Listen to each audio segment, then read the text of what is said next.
When was the last time your life was in danger? For my aunt, it was when she, her two younger sisters, and her 1-year-old niece were trapped in their house during a flood during the monsoon season in India.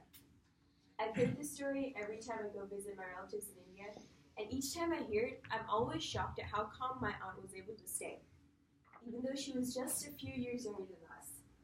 So today I'm going to tell you a little bit about my aunt's house and how she was able to stay calm and think quickly to save lives during this scary situation. From her, we can all learn how to act during a scary situation. So first we need to know a little bit about my aunt's house to understand this story. It's simultaneously the best and the worst place to be during a flood. She lived in a small city in India called Badlapur, and her house was in a slight valley. She did have a few neighbors, but it was honestly a pretty rural place. Her house was 3 stories tall with a terrace on the roof. It had to be this big because she lived with her 2 parents, her 2 younger sisters, her grandparents, and her mom's sister's family. And the monsoon season is annual in India, so it was a pretty structurally sound house just to account for all of the flooding that could happen. Now, on to the most terrifying day of my aunt's life. That summer, it was the heaviest it had ever rained in Badlapur. All of the adults were out of the house, leaving my aunt in charge of her 2 sisters and her niece. There was no forecast for heavy rain that day, so no one was really that worried. But all of a sudden, it began to pour. My aunt shut everything, all the doors and all the windows, but she wasn't really worried yet because this was kind of common.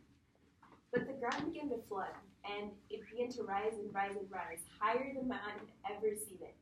She moved everyone up to the terrace as a precaution, but it was just rising and rising and rising. Internally, she was beginning to panic, but she had to stay calm because her 2 sisters were outwardly beginning to panic.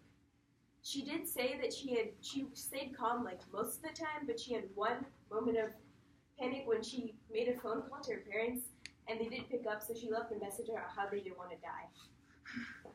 So my aunt was on the verge of a breakdown, but she had to fight to stay calm. The water was beginning to flood the terrace, and she had to think quickly to save everyone's lives. When there was a lull in the rain, she saw her neighbors are also on the roof, so she signaled to them for help. They floated over a piece of plastic to the other roof, and she laid her 2 sisters down on it and floated them back to the other roof. And then, in maybe the most terrifying moment of the whole day, she laid her 1-year-old niece down on the plastic, she hung on to one side and paddled them both over to the other roof. When they got there safely, she was finally able to relax. She was with adults who actually knew what they were doing.